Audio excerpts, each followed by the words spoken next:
এ দোস্ত, তোর বউ কেমন আছে রে?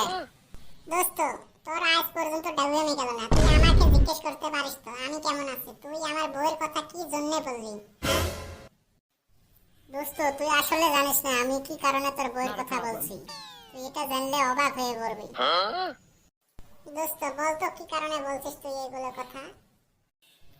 দোস্ত, তোর বউর সাথে যে আমার কিছু লিঙ্ক আছে, তুই জানিস এটা? না তো দোস্ত, আমি তো জানি না কি লিঙ্ক আছে বলতো। দোস্ত, এক জায়গায় বসে গল্প করতে লাগবে, কারণ গল্পটা অনেক লম্বা হবে।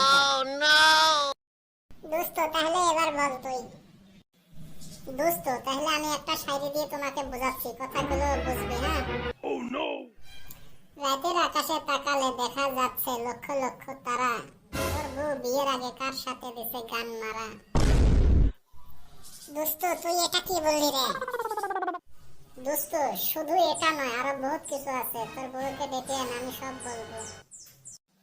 আরে ময়নার মা, কই গেলে তুমি? তাড়াতাড়ি এসে তো এখানে। এগো জান, আমাকে ডেকেছো বলে? হ্যাঁ, আমি ডেকেছি।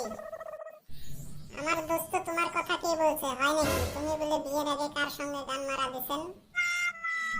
সি সি জান, তুমি আমার ভাতার হয়ে এমন কি কথা বললেন? আমার দোস্তর সঙ্গে তুই গান মারা দিছিস, আরো বলছিস সি সি, এমন কথা বললেন কেন? হ্যাঁ দোস্ত, আমি তোমার সঙ্গে কি করেছি? তুমি আমার ভাতারকে বললে যে? দোস্ত, বলে দেব নাকি কথাগুলো? আরে দোস্ত, ভয় পেও না, বলুন তাড়াতাড়ি। তাহলে আমি এটাও শায়রি দিয়ে বোঝাচ্ছি। Okay. দিস ইজ মাই, আমি তোমাকে কিস করতে চাই। জান, দোস্ত কি বললো?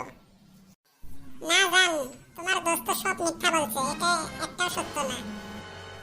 দোস্ত, সব খুলে বলবো নাকি? আরে দোস্ত, বলুন তাড়াতাড়ি সব খুলে। আরে দোস্ত, আজকে বলছি না, তবে সব দেখতে চাইলে নেক্সট পার্ট কমেন্ট করে জানাবেন।